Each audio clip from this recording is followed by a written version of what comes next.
Details చూద్దాం. Indian navy capacity ఏంటో దూరం నుంచి చూస్తే అంత ఈజీగా అర్థమవదు. అక్కడ ఫాలో అయ్యే వ్యూహాలు శత్రువుకు అంతు చిక్కవు. సముద్ర ఉపరితలం నుంచి సముద్ర అంతర్భాగంలో సబ్మెరైన్లతో నిఘా ఓ రేంజ్లో ఉంటుంది. భారత్ పాకిస్తాన్ మధ్య కాల్పుల విరమణ ఒక్కరోజు ఆలస్యమై ఉండుంటే పాకిస్తాన్కు కోలుకోలేని దెబ్బ పడి ఉండేదని శాశ్వతంగా కథ ముగించే ఆపరేషన్ రెడీ చేసినట్లు తెలిసిందే. ఇంతకీ ఇండియన్ నేవీ రచించిన ఆ మాస్టర్ ప్లాన్ ఏంటి?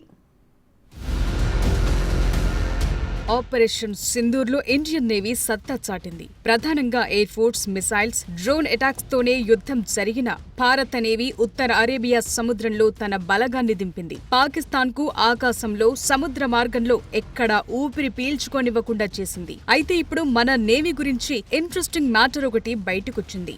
భారత్ పాకిస్తాన్ మధ్య మే 10న కాల్పుల విరమణ అనౌన్స్ అయింది. అది గాని ఒక్క రోజు లేట్ అయ్యుండుంటే ఇప్పుడు పాకిస్తాన్, ముఖ్యంగా కరాచీ పరిస్థితి మరోలా ఉండేదంటున్నారు.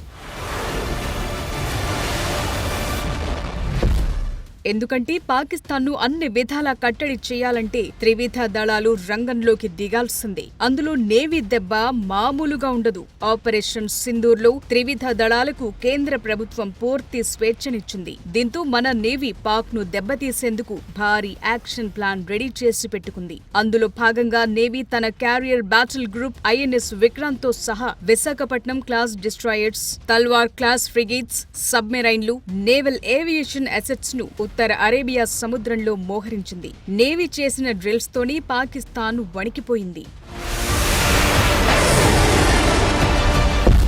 నిజానికి మన నేవీ ఒక పకడ్బందీ అస్త్రంగా పాక్ పై దూసుకెళ్లేందుకు సిద్ధమవటంతోనే పాకిస్తాన్ శరణు వేడింది. మన నావికా బలాన్ని చూసి పాకిస్తాన్ మే 10న కాల్పుల విరమణకు డీజీఎంఓతో ఫోన్ చేయించడంలో మన నేవీ సక్సెస్ అయింది. పాక్ నేవీ మన ఐఎన్ఎస్ విక్రాంత్ కదలికలను ట్రాక్ చేసినా ఏమీ చేయలేకపోయింది. ఒకవేళ అక్కడ దాడి చేసి ఉంటే గనుక ఇప్పటికీ పాకిస్తాన్ కు నేవీ అన్నదే లేకుండా పోయేది.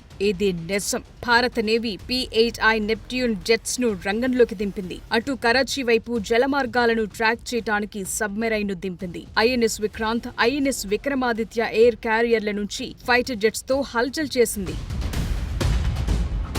పెహల్గాం దాడి తరువాత 96 గంటల్లో మన నౌకాదళం అరేబియా సముద్రంలో మల్టీలైవ్ ఫైర్ డ్రిల్స్ నిర్వహించింది. ఇందులో BrahMos super sonic cruise missiles ను వాడి ఖచ్చితమైన దాడులకు సిద్ధమని పాక్ కు సవాల్ చేసింది. సో ఈ డ్రిల్స్ తో పాటు పాకిస్తాన్ పై మన నేవీ బ్రహ్మోస్ మిసైల్స్ ను గట్టిగానే వాడింది. ఈ విషయాన్ని యూపీ సీఎం యోగి ఆదిత్యనాథ్ లక్నోలో మిసైల్ సెంటర్ ఓపెనింగ్ టైంలో స్వయంగా వెల్లడించారు కూడా. మే 10న అంటే కాల్పుల విరమణ కోసం సాయంత్రం 4 గంటలకు చర్చలు మొదలవగా అదే రోజు బ్రహ్మోస్ మిసైల్స్ తో పాటు హ్యామర్, స్కాల్ప్ వంటి ఇతర పవర్ఫుల్ మిసైల్స్ ను ప్రయోగించింది మన నేవీ. కొన్ని చోట్ల బ్రహ్మోస్ మిసైల్స్ తో దాడులు చేసింది. ఈ మొత్తం ఆపరేషన్ లో ఇది జస్ట్ శాంపుల్ మాత్రమే. నిజానికి మే 10న సాయంత్రం 5 గంటల నుంచి భారత్ పాకిస్తాన్ కాల్పుల విరమణ ఒప్పందాన్ని ప్రకటించాయి. ఇది జరగకపోయుంటే ఒక్క మన నేవీ చేతిలోనే ఈ పాటికి పాక్ చిత్తు అయ్యుండేదంటున్నారు. ఆ స్థాయి శత్రు విధ్వంస ప్రణాళికను మన నేవీ రెడీ చేసి పెట్టింది. ఈ భారీ ఆపరేషన్ ను మనం ఊహించడం కూడా కష్టమే అన్నట్లుగా ఉందంటున్నారు. కాల్పుల విరమణ పుణ్యమా అని పాక్ జస్ట్ లో మిస్ అయిందన్న వెర్షన్ ను వినిపిస్తోంది. అయితే సీజ్ ఫైర్ టైంలోనూ రిలాక్స్ అవ్వకుండా మన నేవీ ఫుల్ అలర్ట్ గా ఉంది. మాత్రం పాక్ తోక జాడించినా మొత్తం కరాచీ సహా ఇతర పాక్ పోర్టులన్నీ చెత్తగుప్పలుగా మార్చే ప్లాన్ను అమలు చేసి ఉండేది. ఇండియన్ నేవీ క్యాపబిలిటీ మన దెబ్బ రుచి చూసిన వారికి చాలా బాగా తెలుసు. ముఖ్యంగా పాకిస్తాన్ కు మన నౌకాదళం పవరేంటో స్వయంగా చావు దెబ్బ రుచి చూసింది కూడా. 1971 యుద్ధంలో ఆపరేషన్ ట్రైడెంట్, ఆపరేషన్ పైథాన్ తో కరాచీ పోర్టును పిండి చేసి పడేసింది. డిసెంబర్ 4, 1971న భారత నావికాదళం కరాచీ పోర్టుపై రాత్రిపూట మెరుపు దాడి చేసింది. ఇది పాకిస్తాన్ ప్రధాన నౌకా స్థావరం, ఆర్థిక కేంద్రం.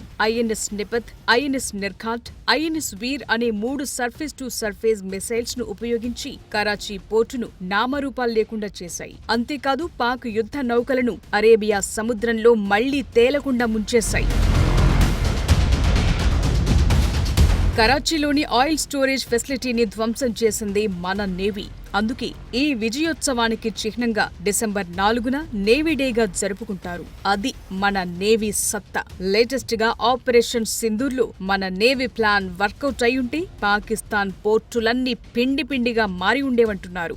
సీజ్ ఫైర్ డీల్ తో కొన్ని గంటల ముందు లెక్కలు మారిపోయినట్లుగా చెప్తున్నారు. ఆ రాత్రి సీజ్ ఫైర్ కు ఓకే చెప్పకపోయుంటే పాకిస్తాన్ కు మే 10న రాత్రి కాళరాత్రి అయ్యుండేదంటున్నారు.